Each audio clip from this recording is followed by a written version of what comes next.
Hello and good morning or good afternoon or wherever you are. Good time of the day to everyone. I think we can start our second panel of the conference. Let me just be absolutely sure that our most distinguished speakers are already online. Okay. My name is Mykola Gnatovsky. I'm a professor of international law at the University of Kiev and vice president of the Ukrainian Association of International Law. And I'm delighted to be moderating this second panel of our conference. And I would like to thank very much Global Rights Compliance and also those who have supported this conference for organizing it. It is really an extremely rich event, and I'm most delighted to be with you. We have now in front of us a panel which will deal with belligerents occupations under international humanitarian law and international human rights law in practice. And this should, of course, be the logical continuation of the previous panel, which was extremely rich and thought-provoking. And I would say it left many more questions open than actually answered in any way. Now we will, as you can already see from the program, we'll first have a more general introduction, placing us in context concerning the interaction between international humanitarian law and international human rights law in armed conflict.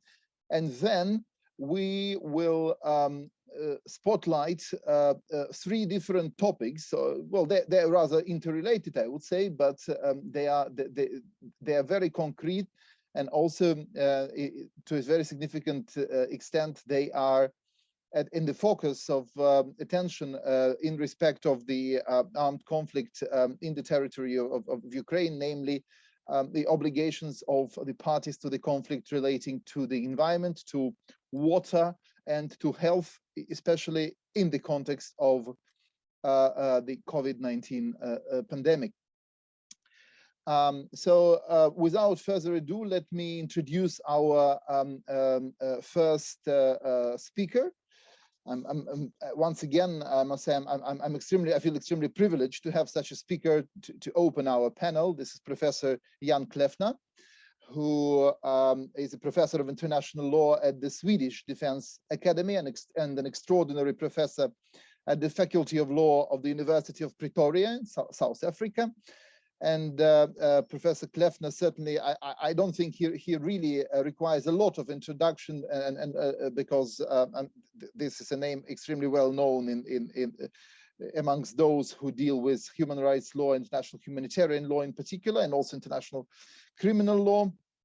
He is a well-known expert and consultant for a number of states and also intergovernmental and non-governmental organizations, including the United Nations, the ICRC, International Criminal Courts and Tribunals, and the International Law Association. And he also served for 10 years as head of the Center of International and Operational Law at the Swedish Defense Academy. So Professor Kleffner will speak about the interaction between international human rights law and international humanitarian law in armed conflict. And I think we will follow the same structure as the first panel did. So I would kindly ask our speakers to limit the initial presentation to 10 minutes if possible.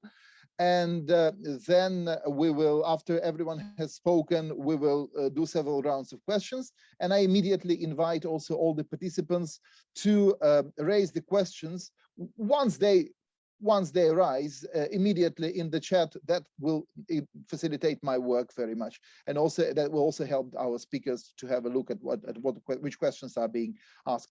So, Professor Kleffner, the floor is yours. Well, thank you very much, Professor Gnatovsky, for your kind introduction, and also to Global Rights Compliance for the invitation and for putting this conference together. As you already mentioned, Professor Gnatovsky, in my intervention, I will briefly only set out some of the generic notions that pertain to the interaction between the law of armed conflict and international human rights law in armed conflict. And with that, to provide the ground for the more detailed discussions then on the specific issues that were already mentioned, environmental protection, water, and health, that will be addressed by my fellow panelists. And I will then have time only to scratch the surface of some more specific issues that arise in the context of Crimea and Donbas. But I will do that only by way of flagging those issues and raising a few questions rather than delving into an in-depth analysis for obvious reasons of time. Those questions are obviously in no way meant to prejudice any other questions that others may wish to raise in the chat or the Q&A session later on. So without further ado, a few brief and general remarks on the interaction between the law of armed conflict and international human rights law. It's a common goal that the two areas pursue, that is protecting human beings, and in the case of the law of armed conflict, also certain objects, but there are also important differences between the law of armed conflict and international human rights law, and I want to mention the most important 6 differences. The first one is very obvious. The law of armed conflict applies during armed conflict, whereas international human rights law applies at all times, including armed conflict. There is, however, the possibility of derogation under international human rights law, which is unavailable in the case of the law of armed conflict. Second, and this is very important for the purposes of our discussions and has already been alluded to, the law of armed conflict is presumed to also apply extraterritorially, certainly in the case of international armed conflicts and belligerent occupation, whereas human rights law is as a rule at least confined to the territory of a state that is subject to human rights obligations, whereas its extraterritorial application is construed as an exception that only applies if and when an individual is subject to, or sometimes it's called within, the jurisdiction of a state. That is the case for civil and political rights, or under effective control of a state. That is the usual reference in the case of economic, social, and cultural rights, at least according to the Committee on Economic, Social, and Cultural Rights and the International Court of Justice. Now, while the precise contours of being within the jurisdiction of a state in an extraterritorial scenario is somewhat fluid, there's fairly broad, although not universal, consensus on 2 scenarios in which this is the case: effective control over territory, including the form of a belligerent occupation, and effective control over persons, including extraterritorial detention.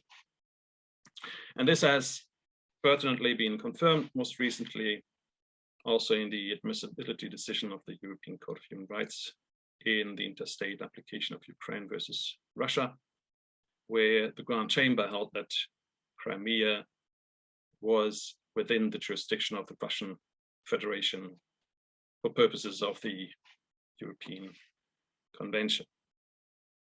And importantly also that jurisdiction is being exercised or has been determined to have been exercised both prior and subsequent to the annexation, namely in the period from 27th of February onwards.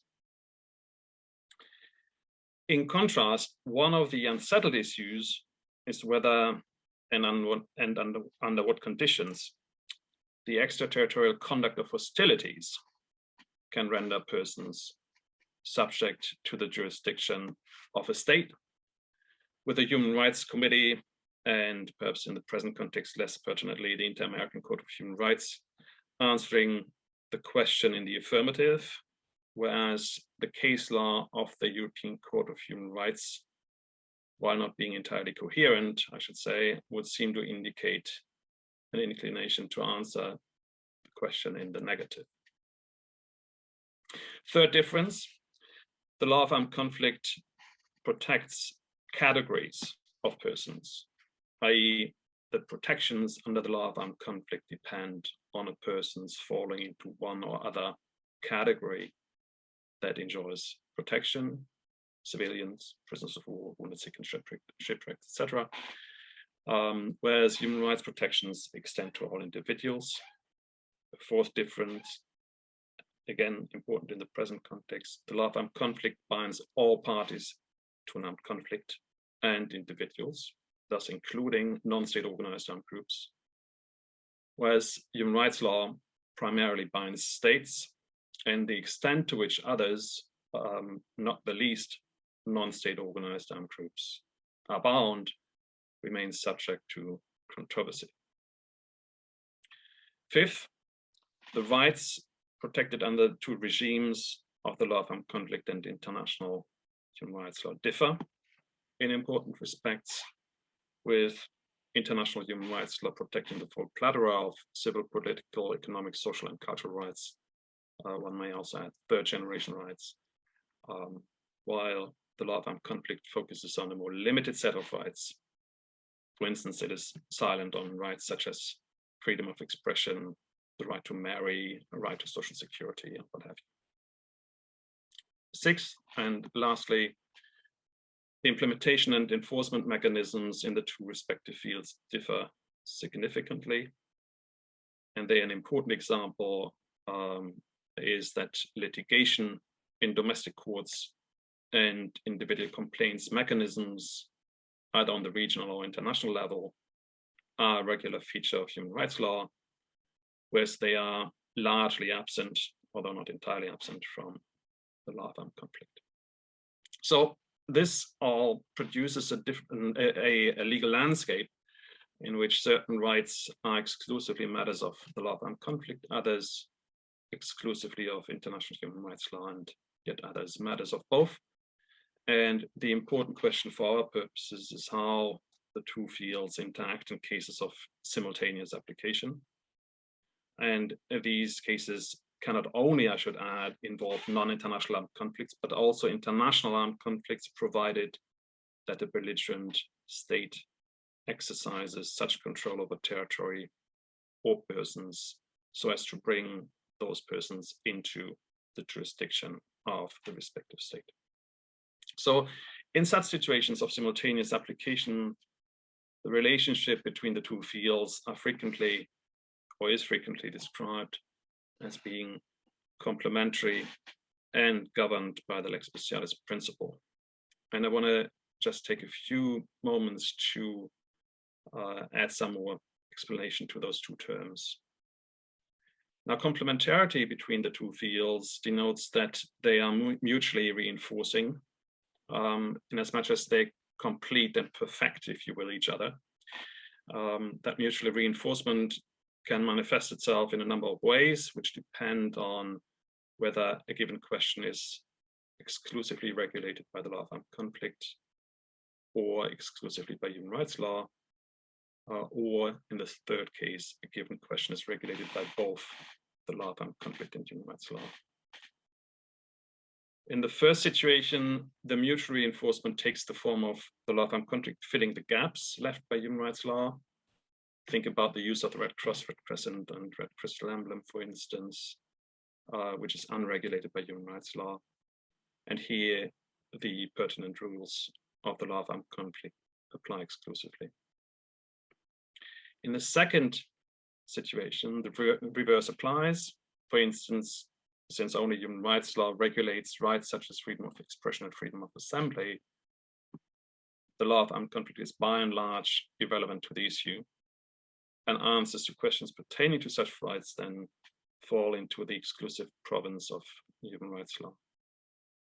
And in the third situation, where matter is regulated by both the law of armed conflict and human rights law, the applicable law will have to be determined by recourse to the general rule that that priority should be given to the norm that is more specific, the lex specialis maxim.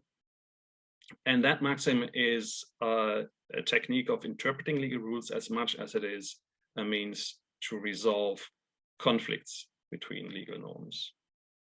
It has been applied much more frequently, actually, as a technique of interpretation, and its origins in the case law of the International Court of Justice was exactly that, the law of armed conflict coming in as the lex specialis by means of interpretation. But obviously, there's also the scenario in which two incompatible rules under human rights law and the law of armed conflict respectively meet in a factual circumstance, under factual circumstances. And it is there where the more specific rule actually sets aside the conflicting, more general rule. The case at hand, maybe also interesting for our case, is that the security detention, internment, in other words, of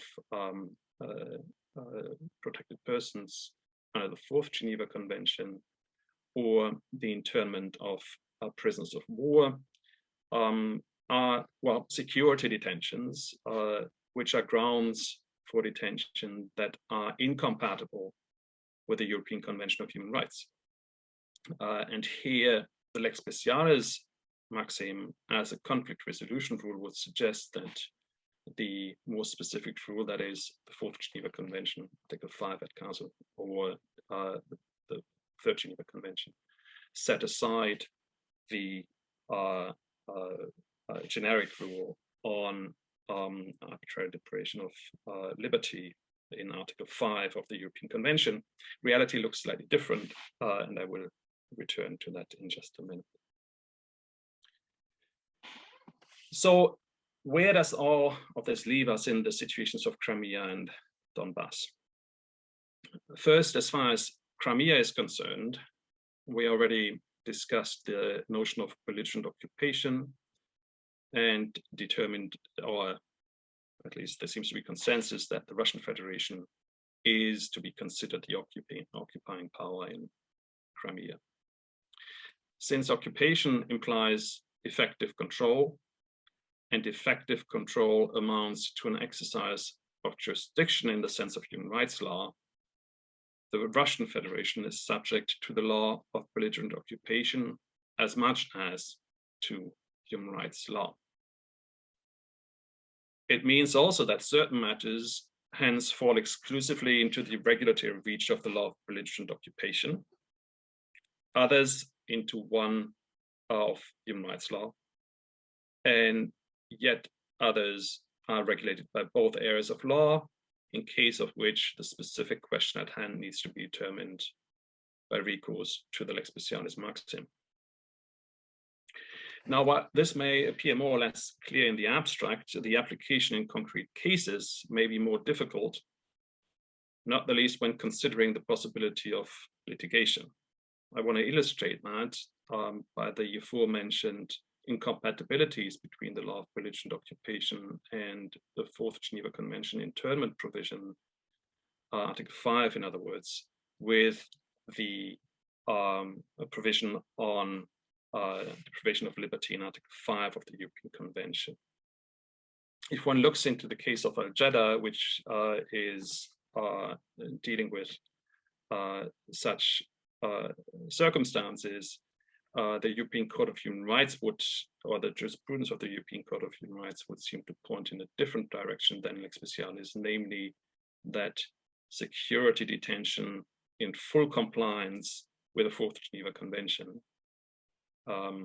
would still be in breach of the European Convention of Human Rights. In other words, litigating the issue at hand may lead us down a different path than an abstract application of the notions of complementarity and lex specialis. Second, as far as Donbas is concerned, several issues arise. We touched upon some of those, including whether the Russian Federation exercises effective control over Donbas, which also raises the question of the factual relationship between the Russian Federation and rebel forces in Donbas. And if one could establish that the Russian Federation exercises effective or overall control over the rebel forces, who in turn exercise effective control over that part of Ukrainian territory, the Russian Federation would be subject to the same human rights obligations as in the case of Crimea as a belligerent occupying power by proxy. And I have chosen deliberately here the two alternatives of effective versus overall, because the standard that one has to establish may very well depend on the adjudicative forum in which the argument of occupation by proxy is made, since the International Court of Justice has hinted at the possibility of occupation by proxy, namely in the DRC versus Uganda, the armed activities judgment, but nothing indicates that the requisite level of control is any different from its previous case law, and that is effective control as far as the ICJ is concerned. Now, if the control of the rebel forces over that part of the Ukrainian territory is insufficient to amount to effective control, the armed conflict could still be considered an international armed conflict if and when the requisite level of control, effective or overall, of the Russian Federation over the rebel forces could be established. However, one question that arises here, what would this imply for the human rights obligations of the Russian Federation in Eastern Ukraine? If the control of the Russian Federation over the rebel forces in Eastern Ukraine is determined to be insufficient to internationalize the armed conflict between the rebel forces and the Ukrainian state armed forces, the Russian Federation would still remain subject to a number of residual obligations, including its obligation not to aid or assist any human rights violations committed by the rebel forces, and the obligation to ensure respect for the law of armed conflict by others. That's the so-called external dimension of the obligation to ensure respect. I will leave it at that. There are some controversial elements to it, but for reasons of time, we'll skip that. Yes, Professor Kleffner, I apologize. I will have to ask you to wrap up. Thank you very much. That's exactly what I would like to do, but just flagging one more issue, namely, what does all of this mean for the human rights obligations of Ukraine for the territory that it has lost control over? And with that, I stop and hand it back to you.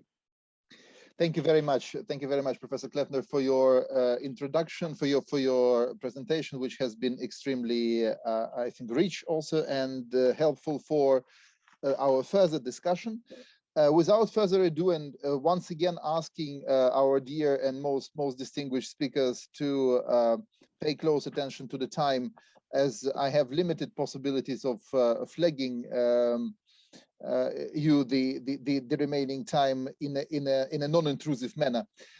I would like to ask to give the floor to Ambassador Marja Lehto, who is both a senior diplomat and a senior expert of public international law from Finland, who has served as an ambassador in bilateral relations and also multilaterally in the United Nations. She has performed very important functions, including presiding over the Special Committee on the Charter of the United Nations and the strengthening of the role of the organization. We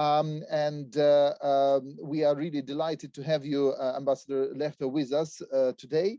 So I would like to ask you to take the floor and to speak about the topic that has been already announced, namely the obligations of the belligerent parties relating to the environment. The floor is yours, Ambassador Lehto, please.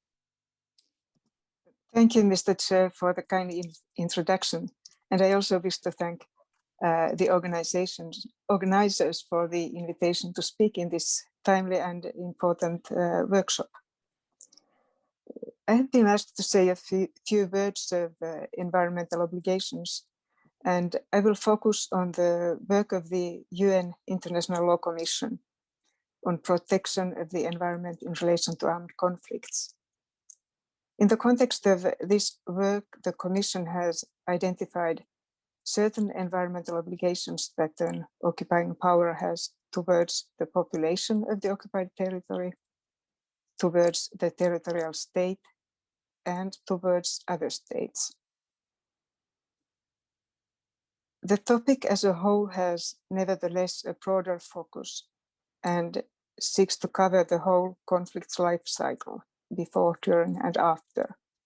While I will certainly not have time to speak of all of this, I would like to highlight that the Commission's draft principles have been prepared without expressly differentiating between international and non-international armed conflicts. In addition to the situation in Crimea as one of occupation and illegal annexation, they may therefore have some relevance also to the situation in Donbas, irrespective of whether it is classified as an occupation by proxy, an internationalized armed conflict, internationalized non-international armed conflict, or a combination of an international and non-international armed conflict. Within the 10 minutes allocated to me, I will mostly speak of the 3 draft principles relative to situations of occupation in the ILC work. But let me nevertheless specify at the outset that the Commission adopted a set of 28 draft principles with commentaries on first reading in 2019. This work will be finalized next year in light of the comments received from states, international organizations, and other stakeholders. And regarding my own connection to the Commission's work, let me add that I've been a special rapporteur for this topic from 2017. One of the objectives of the ILC's work on this topic has been to clarify how the existing international law protects the environment in relation to armed conflicts. It was obvious that there was a need for such clarification with regard to the law of occupation, given that the primary legal instruments, the 1907 Hague regulations and the 4th Geneva Convention of 1949, lack specific provisions on the protection of the environment.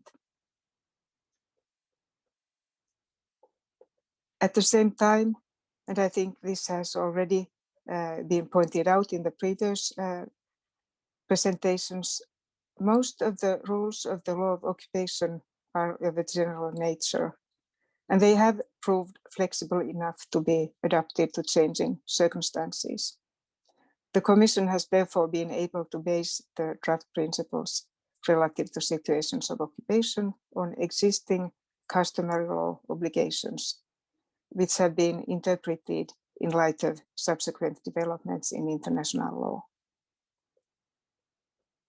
The Commission has also recognized the great variety of different situations of occupation in terms of stability and duration, from occupations lasting a few hours in the heat of hostilities, as in the conflict between Eritrea and Ethiopia, to the more than half century of the Israeli occupation of the Palestinian territories, or 47 years of the Turkish occupation of the northern Cyprus.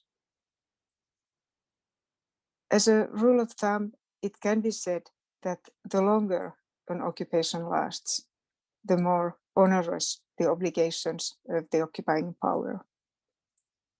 This is something the ICRC says in its commentary to Article 2 of the First Convention, namely that the obligations of the occupier are commensurate to the length of the occupation.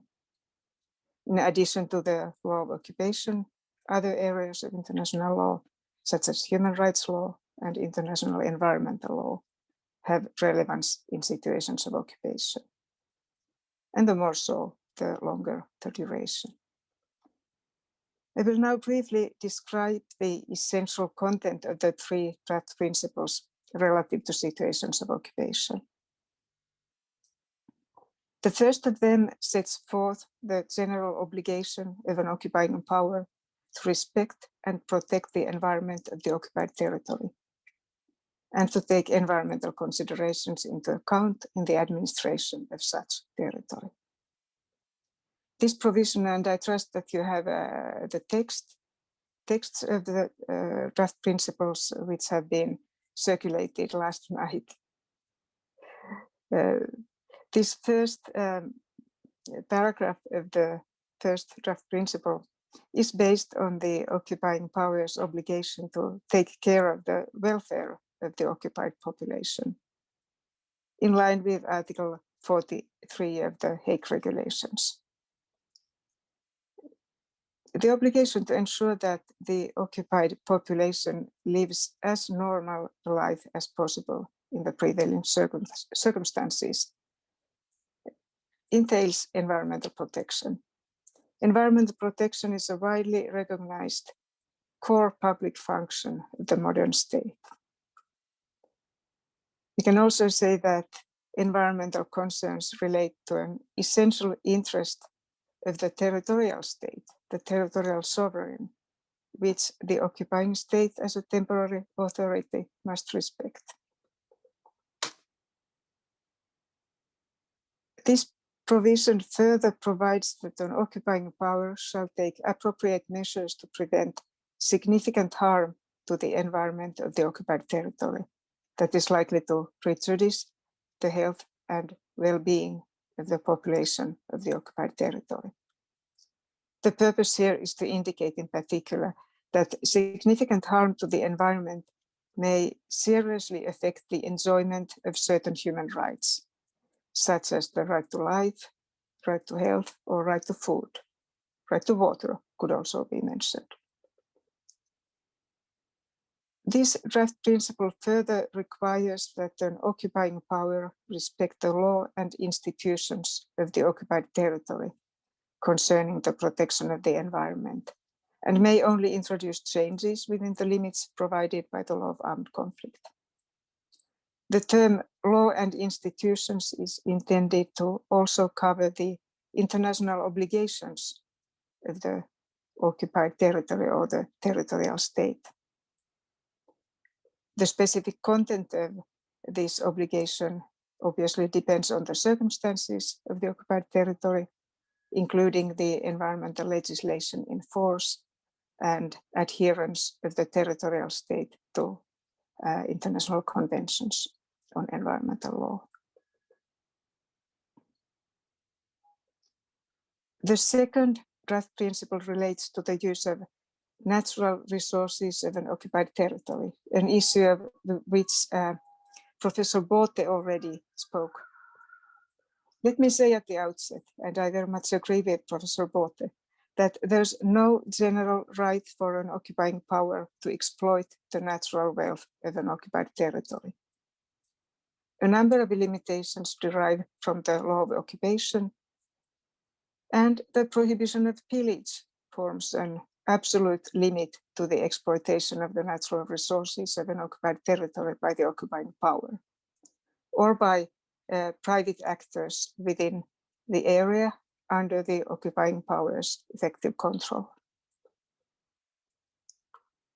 At the same time, the draft principles relative to occupation take into account more long-term environmental degradation linked to harmful occupation practices. This is why the one at hand seeks to protect the natural resources of the occupied territory from excessive and unsustainable use.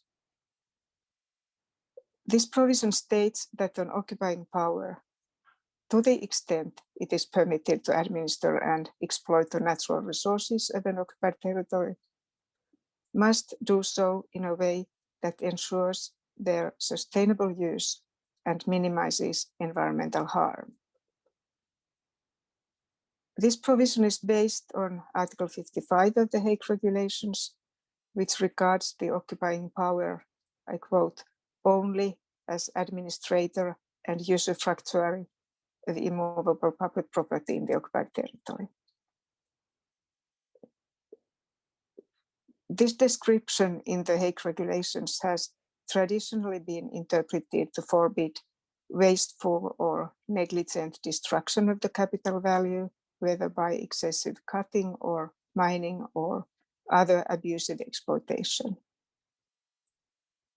The Commission agreed in this regard that the established right of usufruct, which basically is a standard of good housekeeping, has to be interpreted in light of the well-established concept of sustainability, and in particular in the context of the sustainable use of natural resources. What this could entail in practice, for instance, is that the occupying power should exercise caution in the exploitation of non-renewable resources. We heard Professor Bote to say that this is a very problematic question. Renewable resources should be exploited in a manner that ensures their long-term use and the resources' capacity for regeneration. This draft principle also mentions explicitly that the occupying powers' administration and use of natural resources in the occupied territory may only be for the benefit of the population of the occupied territory and for other lawful purposes under the law of armed conflict. The third draft principle in this cluster states that an occupying power shall exercise due diligence, in other words, take appropriate and reasonable measures to ensure that activities in the occupied territory do not cause significant transboundary harm to the environment. This is the established principle that all states should ensure that activities in their territory or control do not cause significant harm to the environment of other states or areas beyond national jurisdiction. The International Court of Justice, in the advisory opinion on the legality of nuclear weapons, has confirmed that this is a customary principle of international environmental law, and its applicability in situations of occupation has also been firmly established. Furthermore, and this is something I can only quickly highlight in view of the time constraints, there are a number of other obligations and recommendations contained in the Commission's draft principles, which may be relevant in situations of occupations, such as those pertaining to the cleaning up after armed conflict, including the removal or rendering harmless of toxic and hazardous remnants, or sharing and granting access to environmental information, and facilitation of post-conflict environmental assessments. In a similar manner, the provisions applicable during armed conflict bear on any active hostilities in situations of occupation.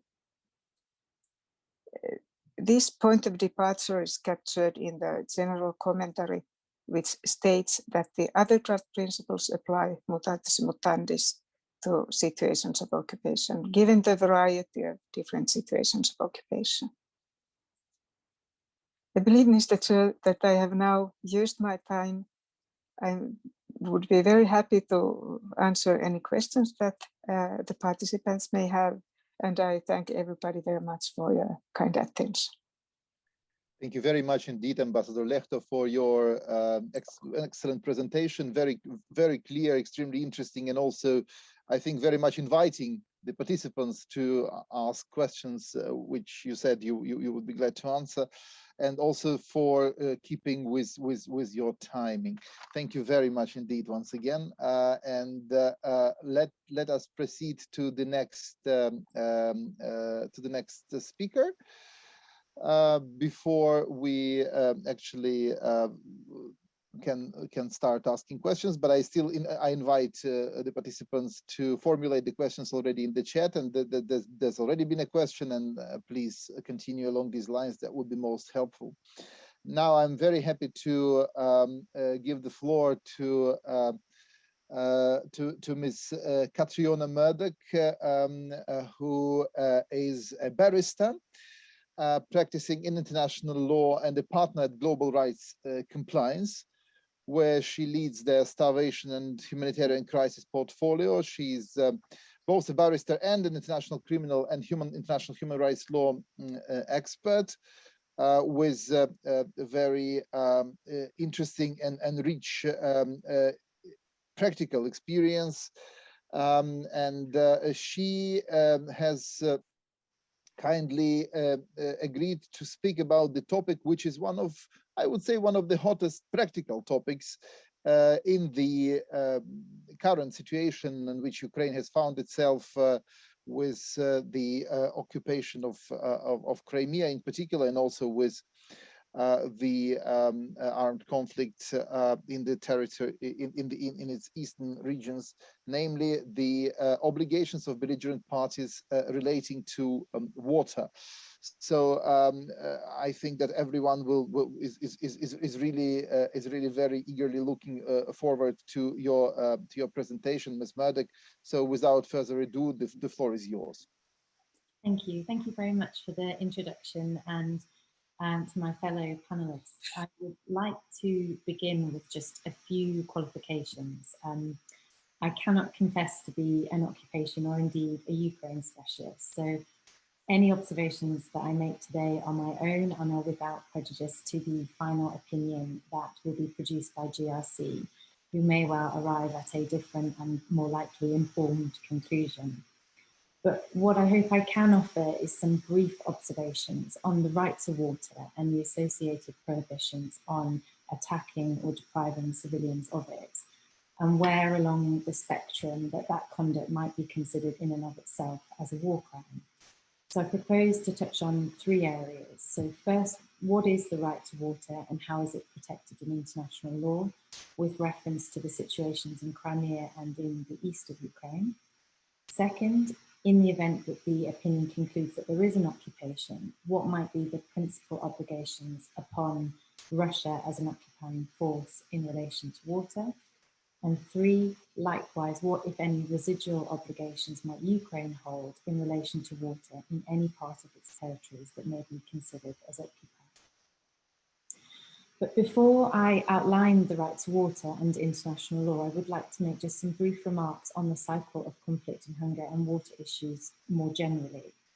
This is an intersection of, that has been an area of work which through GRC I've worked on for the past 4 years, and it's clear to me that it's absolutely essential when confronting the alarming rates of global food and water insecurity that we must reflect on the causal links to that with conflict. And I think what appears to be relatively unknown is really the pivotal role that water is playing in the Ukraine conflict. There is fairly consistent reporting to show that water, like food in other conflicts, may be being used as a tactic to control and leverage gains in negotiation and political positioning. In addition, the right to water itself in Ukraine featured in the UN's Protection of Civilians high-level side event last month, again as evidence of the increasing momentum to prohibit the impact of conflict, and particularly on food, water, and humanitarian aid. So the importance of water has also been really spotlighted and further during the pandemic, with water becoming an essential feature to health to prevent the spread of virus. And I'm sure the panelists after me will have some comments on that. But the right to water more generally in times of armed conflict, including occupation, are governed by the two legal regimes which have already been discussed. So international human rights law and international humanitarian law. And in contrast to the title of this conference, there does appear to be a fair degree of certainty surrounding the right to water itself. Now, Professor Kleffner has elegantly outlined the extraterritorial application of human rights obligations, so I'm delighted that I don't have to go into that again now. Turning to the international humanitarian law protection of water, broadly speaking, and as noted by the ICRC, water is primarily a civilian object, and so it is protected under a variety of different articles.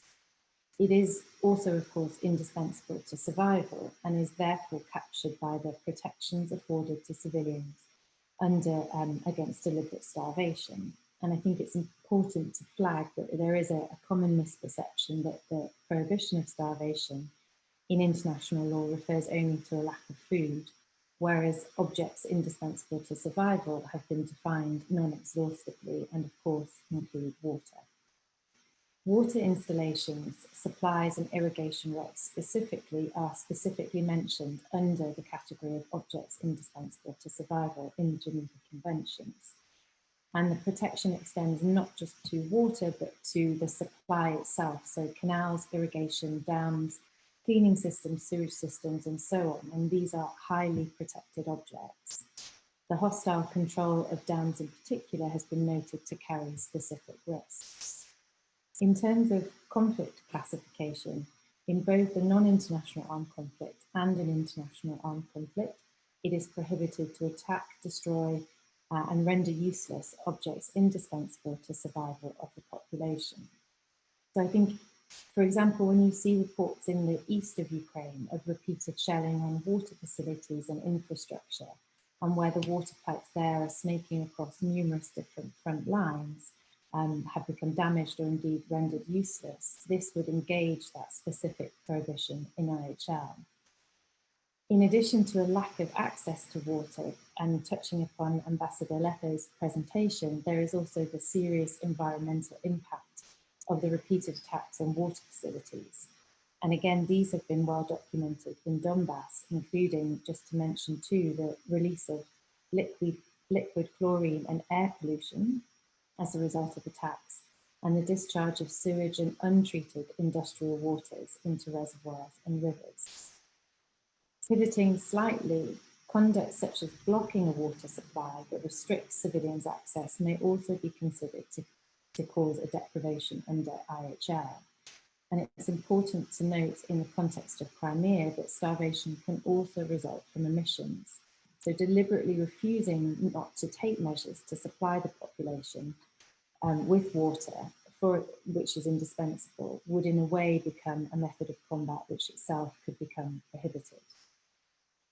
So when Russia annexed Crimea in 2014 and the main canal servicing Crimea Ukraine constructed a temporary dam, and this was replaced 3 years later by a permanent one. This canal used to supply Crimea with approximately 85% of its drinking and irrigation water. Whether this act of constructing the dam and any subsequent omission to supply water violates international law would again warrant further exploration and is indeed going to be covered in the legal opinion. Turning then to the international human rights of water, this has been declared an essential human rights, and it can be found across a host of treaties, including the International Covenant on Economic, Social and Cultural Rights, and also what are known as the Berlin Rules, aimed at codifying customary international law relating to water. As with food, the right to water is inherently linked to the right to life, and it is protected and deemed to have a similar status. The right to water, as with other economic and social cultural rights, impose a threefold obligation upon states to respect, protect and fulfill. And of course, there is no derogation clause under the International Covenant on Economic and Social and Cultural Rights. A final provision to bear in mind is that the right to water is also enshrined in Ukraine's national constitution, which includes a right to a healthy and safe environment. It is worth noting that the Committee on Economic, Social and Cultural Rights has stated that a violation of the obligation to respect would include the arbitrary or unjustified disconnection or exclusion from water services or facilities. Moving then to how these violations or potential violations or breaches would move into criminal conduct is something that GRC have focused upon in a range of different contexts over the last 4 years. Currently, we're working with our Yemeni partners in Motana in a year-long investigation on attacks on objects indispensable to survival in the Yemen conflict. And here we are looking at, amongst other things, a pattern of airstrikes against water facilities. And it struck me that there may be some parallels, indeed, when we're looking at some of the reports from UNICEF, who've registered 387 attacks on water facilities in the East since 2017, with the most recent attack just registered in the middle of last month. 35 water workers have been killed and injured, and there's an estimated 500,000 children in need of clean drinking water in Ukraine. So you could envision with that kind of factual scenario how further investigation into the proportionality and legality of such attacks on those facilities may well be warranted. It is important in terms of international criminal law just to flag that for the war crime of starvation, in addition to the physical elements, a prosecutor would need to establish that the warring party intentionally deprived civilians of water and intended to do so as a method of warfare, which really in practice and having gone through some of these investigative works with our partners is a high threshold to satisfy. Turning then in terms of what the obligations might be upon an occupying force in relation to water. Here, and I think the other panelists have outlined, that the legal frameworks here seek to strike a balance between the interests of the local population and those of the occupying army. But it is clear that IHL imposes a duty to ensure that the population of an occupied territory has adequate access to water. And so an occupying power, such as Russia, shall carry out all governmental functions to ensure the normal daily life of the civilian population, its welfare and its social functions. So on the face of this would require Russia to pursue water policies such as securing the social life and survival of the civilian population. And again, you see the language of starvation and survival being echoed here. Second, to maintain at a reasonable level the material conditions under which the population of the occupied territory lives. And then, if the whole or part of that territory is inadequately supplied, the occupying power must agree to relief schemes on behalf of the population and should facilitate them at all means to its disposal. And then finally, and again touching on the previous panel, it must prevent, anticipate and minimize any environmental harm. Looking then at international human rights law, and again as touched upon by Ambassador Lehto, a prolonged occupation makes it increasingly necessary for an occupant to take into account the economic and social needs of the local population. And this would require, in these circumstances, Russia to implement a long-term strategy for how they would see the progressive realization of these economic, social and cultural rights. But of course, how far do these positive obligations extend? And I think this is here where the uncertainty arises in practice. The covenant itself allows for the possibility that the state may not be able to put all of its duties into effect immediately in the notion of the progressive realization, and it will take into account a state's available resources. But under human rights law, it's not simply a question of budgetary capabilities. Even without significant resources, the progressive realization would not remove Russia's obligation to recognize the minimum core rights and at least to have steps in the direction of supporting that. Turning finally then to what extraterritorial obligations Ukraine might hold in relation to water in any part of its territory that's considered occupied. A state which has lost control over its territory as a consequence of foreign occupation remains bound by the negative obligations towards its population and is obligated again to provide the core minimum rights. There does appear to be a particular consensus in such situations that these minimum core obligations will include the right to be free from hunger, basic health care, clothing, and basic shelter. And these are, of course, inherently, as I've already mentioned, linked to the right to life, as without them, the survival of those population could not be guaranteed.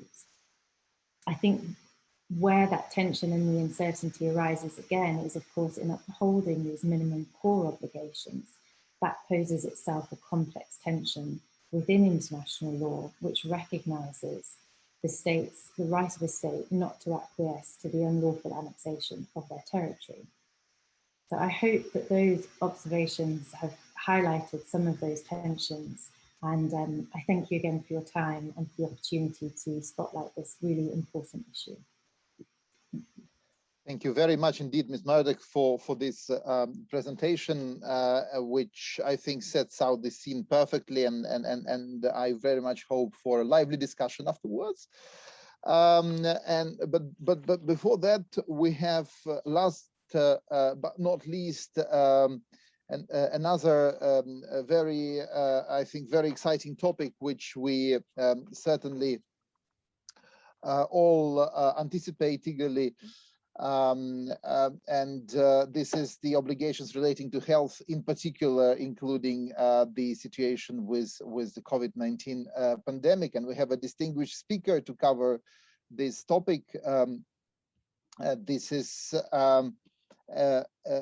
Eitan, Mr. Eitan Diamond, who is manager of the Diakonia IHL Center in Jerusalem, who used to work as a legal advisor for the ICRC delegation in Israel and the occupied territories, and also as a consultant for the Office of the High Commissioner for Human Rights and the UNICEF and other international bodies and organizations. And as you understand from already from this introduction, he intimately knows the issues of the law of belligerent occupation.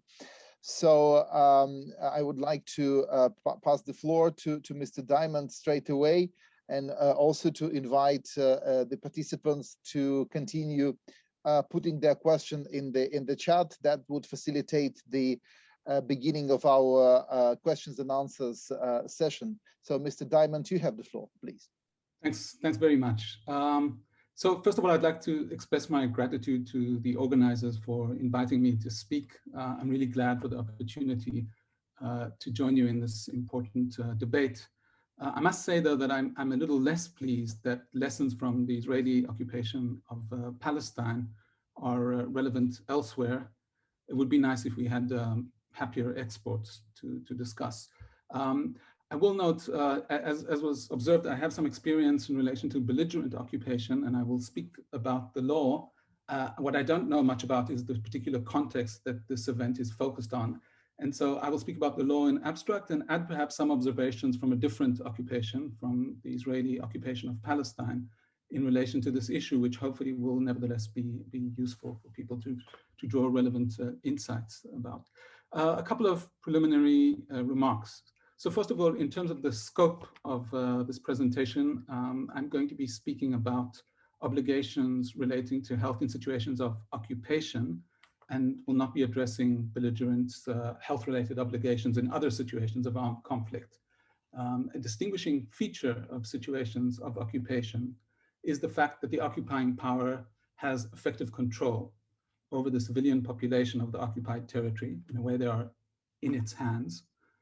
And because of this power over the population, and because of a governmental vacuum that's caused by the ousting of the sovereign of the territory, the occupying power has robust obligations. It's obliged, as it were, to step into the shoes of the ousted sovereign and to perform the basic governmental functions that the sovereign can no longer perform in its place.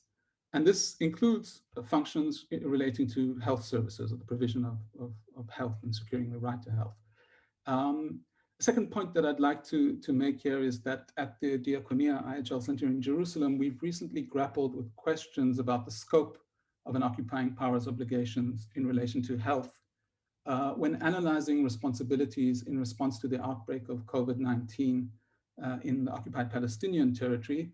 And our publications on this matter are available on a web page, and I'm going to try to link on the chat right now as we speak, primarily because I won't be able to cover all of the ground that we do cover there. But perhaps to begin with, somewhat more in abstract, to discuss the relevant law. And as we've heard from previous speakers, the occupying power's international obligations with respect to various services, including health, derive from international humanitarian law, of course, in particular the area of international humanitarian law that forms the law of occupation in the Hague Regulations of 1907 and the Fourth Geneva Convention primarily, and also from complementary provisions of international human rights law. And we've heard from Professor Kleffner about the complementary applicability of human rights law in occupied territory, both as an independent source of law, but also as a source that informs the interpretation of international humanitarian law, filling gaps that may exist in international humanitarian law. And as we'll see, this gap-filling function is relevant with regards to health-related obligations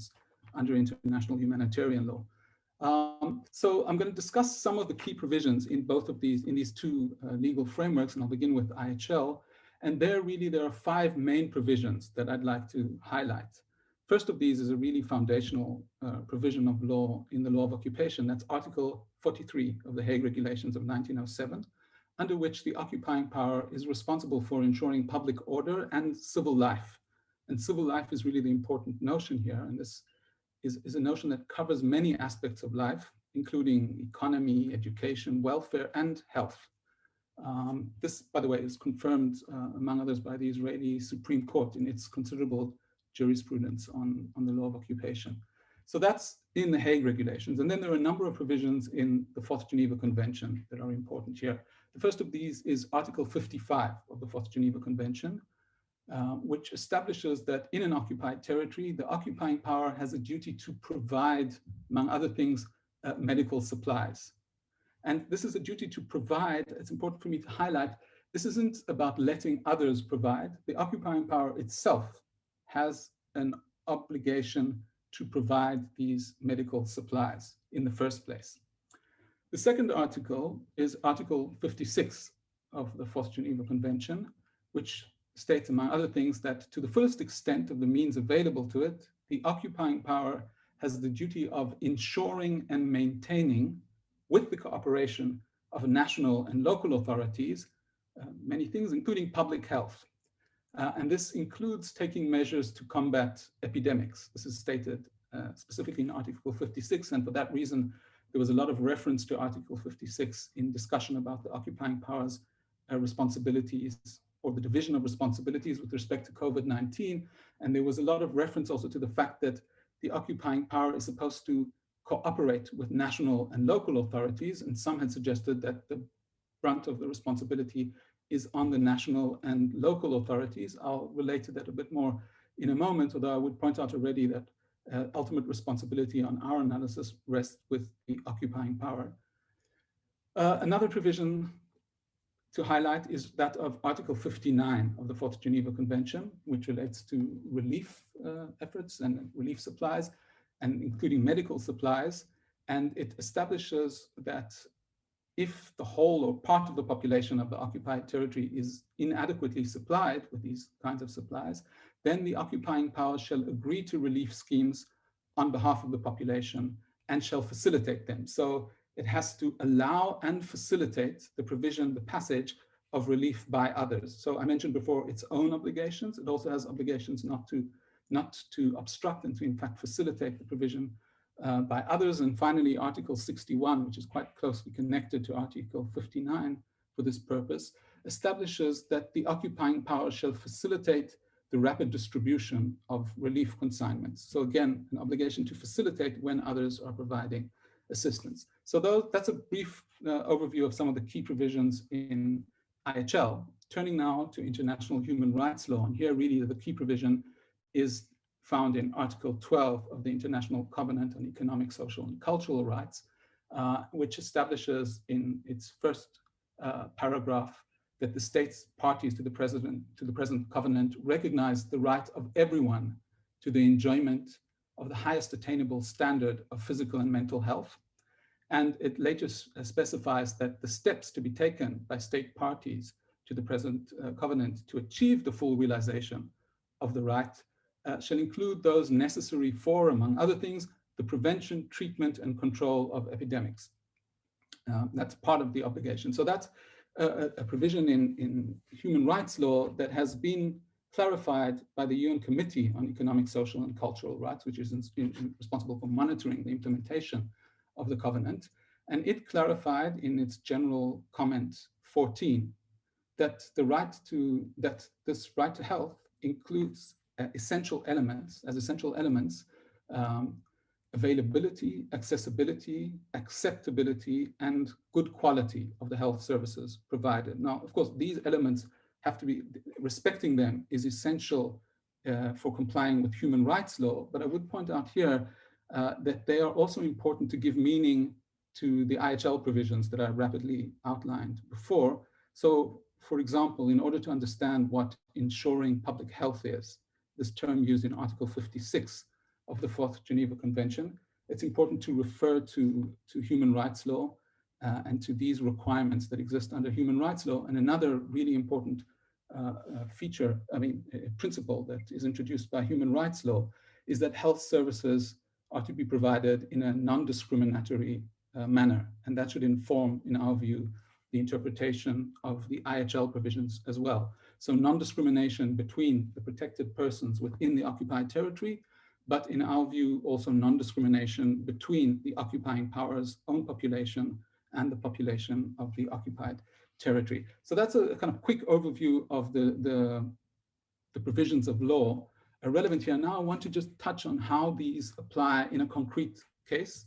Again, this is not in the context that we've been discussing so far. This is the case of obligations with respect to the provision of COVID-19 vaccines in the occupied Palestinian territory. And I think this example that we've, as I said, looked at quite closely might be instructive elsewhere as well. So I think one can identify three layers of obligation there based on the sources that I've been discussing before.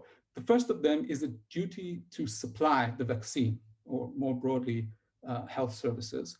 That means an obligation to ensure basically that these, in this case, the vaccines reach the occupied territory. That's an obligation that in the case of the Israeli occupation of Palestine, and you can exchange, I suppose, Israel for another occupying power and Palestinians for another occupied population. But what it means is that Israel, as an occupying power, as part of its duty to ensure civil life that I mentioned before from Article 43 of the Hague Regulations, and its duty to ensure medical supplies for the population, has an obligation to supply the vaccine, to ensure that it gets to the occupied territory. It must make the vaccines available to the population under its control without discrimination. That's drawn from human rights law. And that means the population under its control is all of the population under its control, including its nationals and the residents of the occupied territory. And as an occupying power, it must allow and facilitate the passage of medical supplies provided by others. We saw that's Article 59 of the Fourth Geneva Convention that I mentioned before. So that's the obligations with respect to supplying, getting the vaccines, in this case, into the occupied territory. It also has, the occupying power also has a duty to ensure the safe and rapid entry of vaccines into the occupied territory. So you get it to the border, you then have to ensure that it gets into the occupied territory. So the occupying power bears primary responsibility for ensuring this entry. That's part of its obligation to supply the vaccine, but also derives from its duty not to impede and to in fact facilitate the provision of vaccines. And relevant provisions here are Article 59 and 61 of the Fourth Geneva Convention that I mentioned before. That means that it must refrain from hindering the passage of the vaccines and is obliged to take positive steps to facilitate such passage. That would be things, for example, like reducing the administrative procedures that one has to work through in order to facilitate that. So that's getting the vaccines into the territory. And now we come to the distribution within the occupied territory. And that's a slightly more complicated case because international humanitarian law, in fact, encourages an occupying power to leave responsibilities with local authorities. We saw Article 56 before, which actually establishes a duty to coordinate with local authorities when it comes to provision of health services. So when it comes to distribution within the occupied territory, at least in the case of the occupied Palestinian territory, but I think this would be true elsewhere as well, the occupying power has a duty to support the local authorities in their deployment of the vaccines or other medical services by all appropriate means. And that derives from Article 56 of the Fourth Geneva Convention that I mentioned before. That means it has to allow and facilitate the passage of vaccines within the occupied territory. In the case of the Palestinian territory, that means, among other things, that it has to allow passage from the West Bank to Gaza with Israel being in the middle of that, between those two parts of the occupied territory, might unfold differently in other contexts, and it must refrain from hindering access to safe and effective vaccination for the local population. Now, I could stop there. Perhaps I should for time. Otherwise, if I have a few more minutes, but we can also do that in questions, I could relate a bit to third states obligations, but I think perhaps better to stop here for now. Thank you very much. Yeah. Yes, thank you very much, Mr. Diamond. Thank you very much for being so precise with the timing. The question about the third states is certainly very relevant, and let us consider that it has already been asked. So when we have the questions and answers session, I would invite you to respond to it, because certainly there is this question. And now, thank you very much once again to our distinguished speakers. We have, I think everyone has listened with great attention and interest to these brilliant presentations. We have a little bit of time. We are supposed to finish in some 12 minutes, but as the session started 5 minutes later, I would assume that we have at least 17 minutes more for the questions and answers. Some questions have been asked, so let me then read the questions that have already been asked, and also if somebody in the meantime types their question in the chat box, I would also read theirs, and I would then take advantage of my privileges as the moderator and ask maybe a question or two myself. So let me start with a question from Professor Dino Chrytsiotis to Professor Jann Kleffner. Professor Chrytsiotis is saying that Professor Kleffner spoke most eloquently about the difference between the breadth of human rights when compared to the rights in inverted commas assigned under international humanitarian law. But there is also a difference in the form that these rights assume, quite apart from the question of their scope, which is where most likely Professor Kleffner's comments were directed. So when Article 8 of Geneva Convention 4, already referenced in the earlier panel, speaks of the rights secured, is it referring to human rights, or these are merely individual rights akin to those announced by the ICJ in its Avena judgment in respect of the Vienna Convention on Consular Relations, or where these Geneva Convention rights originally articulated as individual rights, but which have since, so to say, become human rights, at least in part.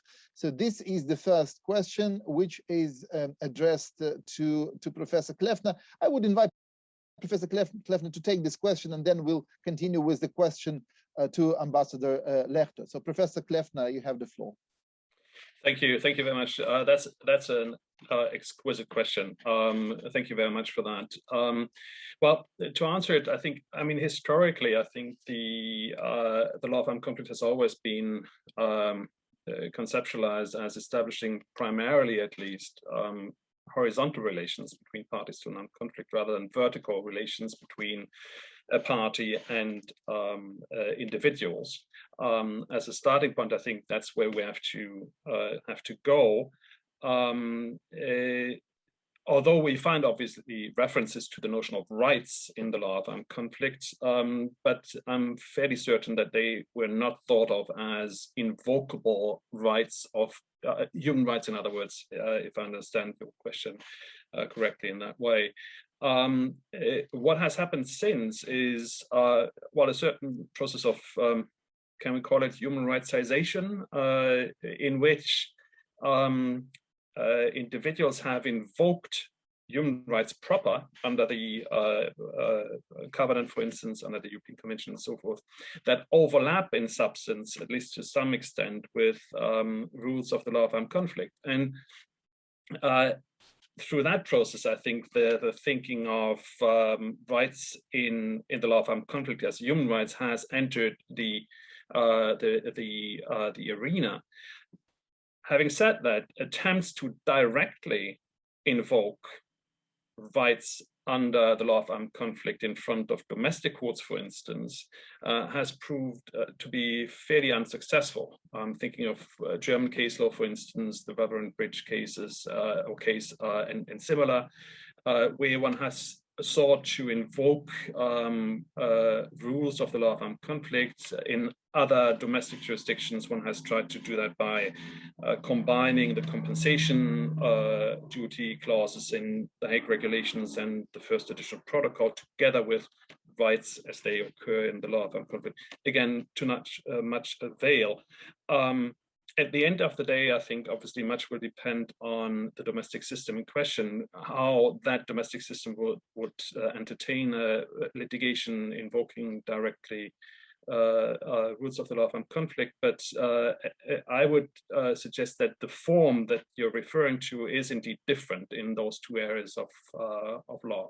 Thank you. Thank you very much, Professor Kleffner. So I think that the point is absolutely taken. Now the next question comes from another eminent authority in this field, from Dr. Marco Longobardo to Ambassador Lehto. The questions relate to the draft principles developed by the International Law Commission.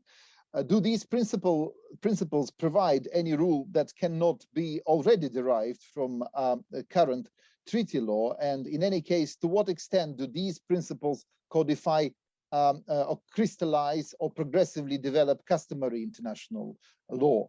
So this is a question of more on the theoretical side of it, but I think it's nevertheless a very interesting one, or very interesting questions.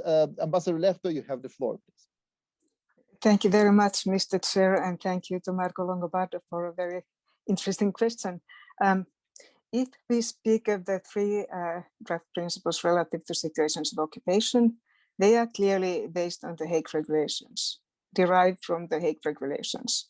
And they are based on international customary law, since the Hague Regulations have the status of customary law, no doubt about that.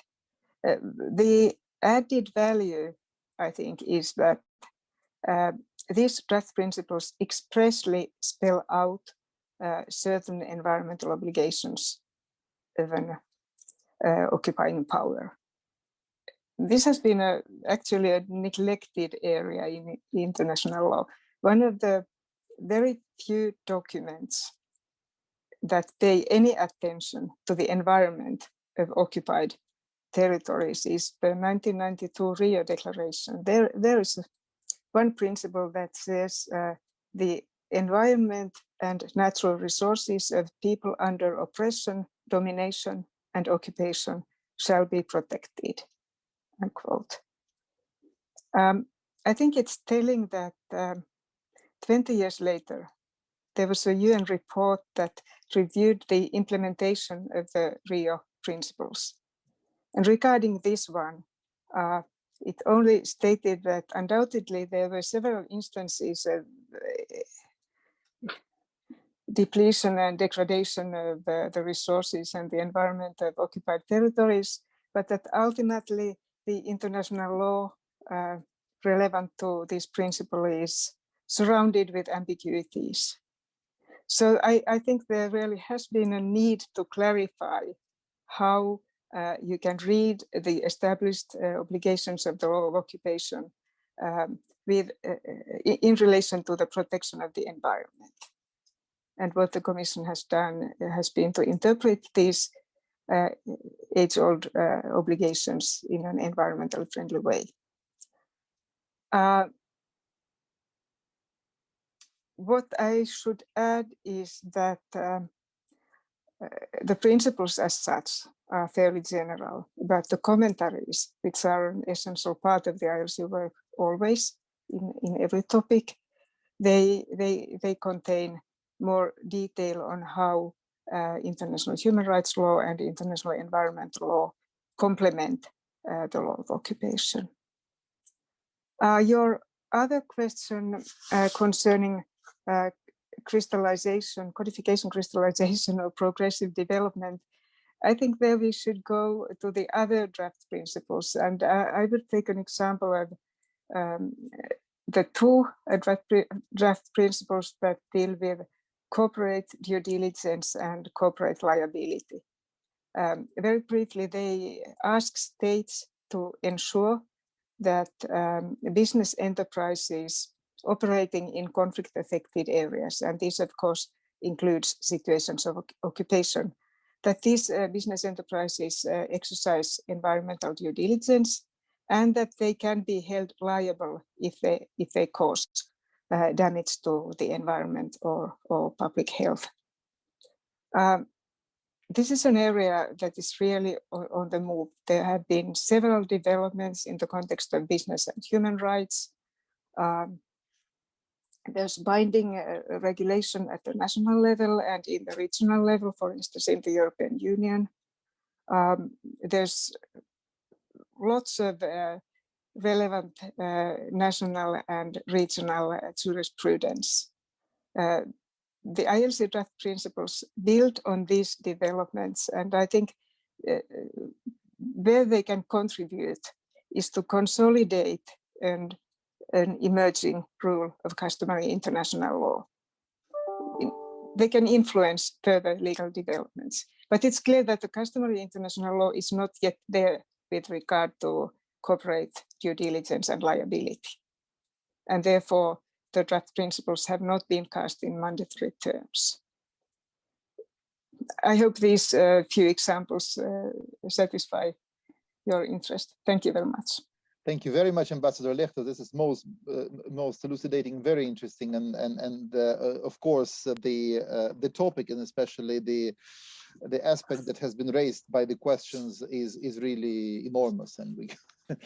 Okay, thank you very much for your wonderful answer. And now we have more questions, and in fact we have a question. As you know, there is the live streaming of the conference on YouTube. So there is a question from the live stream audience to Ms. Murdoch, which I'll try to summarize the question. So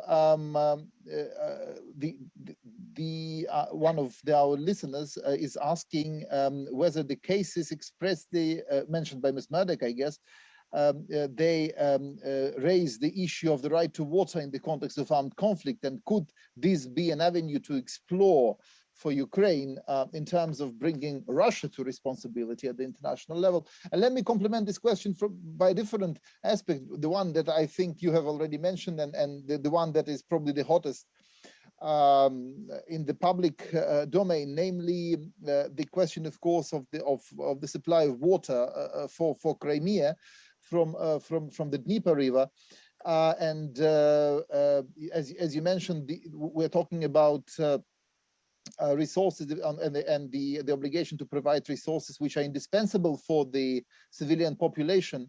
So the argument advanced by Ukraine, as you're of course well aware, is that in fact there is enough potable water for the needs of the civilian population in the occupied Crimea. The problem, though, is that the water is extensively being used for the needs of the occupying army. And that's why it results in shortages for the civilian population. So I would be very grateful to you, Ms. Murdoch, for your comments and for your thoughts on these two rather diverse questions. But I guess they more or less go in the same vein. So the floor is yours, please. Thank you, and I think both are very important questions. In terms of whether there has been any international cases that deal with this, there has been a real significant lack of international attention on conflict and hunger and conflict in its impact in relation to the right to water. As far as our research over the last few years has shown, is that there has been only 2 international cases where this has been touched upon, in Croatia and in Ethiopia, and both of those were trials in absentia. I think broadly speaking, I would say that absolutely, I think this is an avenue that should be explored on the international level, and responsibility for the attacks on water facilities in the east, seemingly conducted by Russian forces. I think that is ripe for further investigation and exploration. I would think that the case, or the sort of case study, I suppose, that closest that comes to mind with that would be there's a Eritrea and Ethiopia Claims Commission, and that was in 1999 and 2000, where Ethiopia were attacking a water reservoir by a campaign of airstrikes. And the commission examined the lawfulness of those attacks, and particularly looked at, as with parallels as we see in the east of Ukraine, the pattern of those attacks, and what seemed to show a repetition on specific water facilities and sites, and the impact that that in turn had on the local communities' access to water.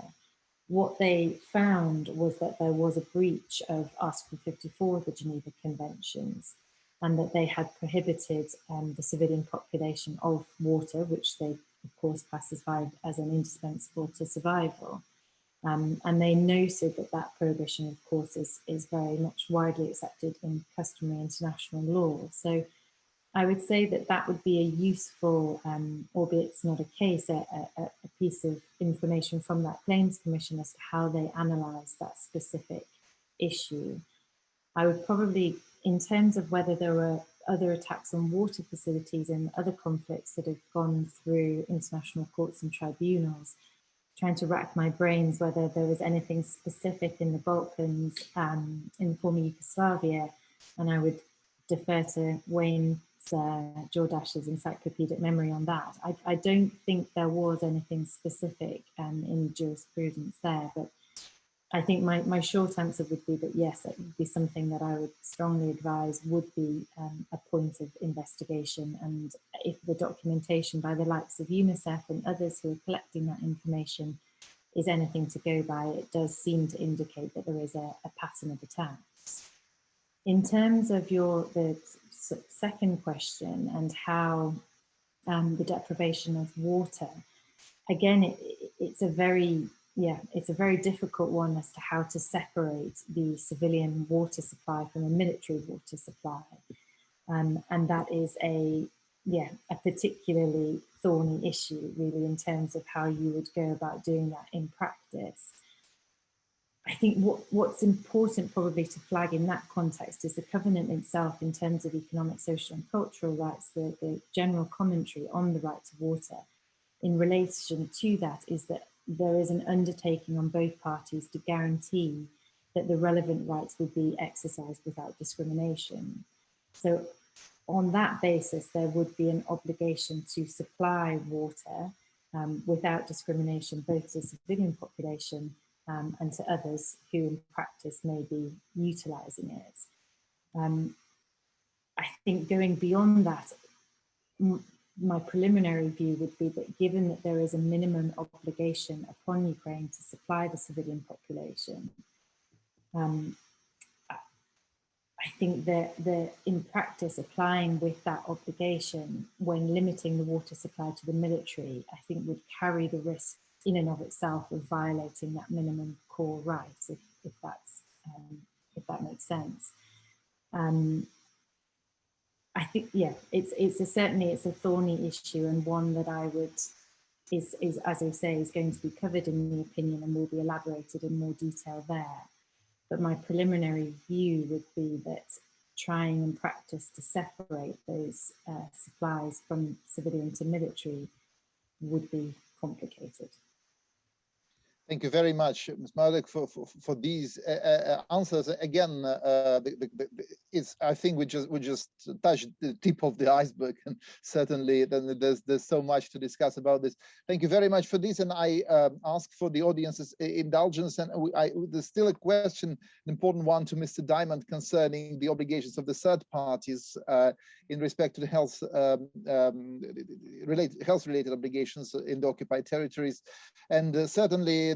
Once again, there is a whole set of issues relating to, for example, in the case of Crimea, to the very harsh international sanctions imposed on anyone dealing with the occupied territory and so on. So, Mr. Diamond, the floor is yours, and I invite you to state your views the way you like, but as briefly as possible. Thank you. Yeah. Also, I'll say very in short, and this will obviously not enter all the details. So, I think, first of all, it's important when it comes to health, at least, that there's an obligation to assist to the maximal extent possible in realizing the right to health that derives from the right to health under human rights law. So that would be the first thing I'd say. Secondly, there's a duty not to aid or assist in the commission of violations. That arises from customary international law. So Article 16 of the ILC draft articles is perhaps a source one could turn to identify the customary norm. And finally, states have an obligation, and this is derived from IHL, particularly from Common Article 1 to the Geneva Conventions, to exert influence to ensure respect for IHL and to put an end to violations. So to the extent that violations of IHL undermine access to health or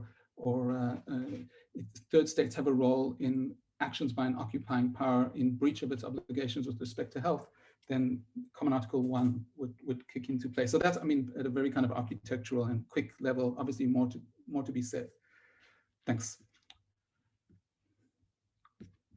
Thank you very much for this, Mr. Diamond. I think you just gave the right I think the right keys to this issue, and of course this is to develop. And also thank you very much for handling Mr. Yurilov's question concerning Article 43 and its interpretation. And I assume that everyone agrees with the answer you gave. Well, I for one do certainly.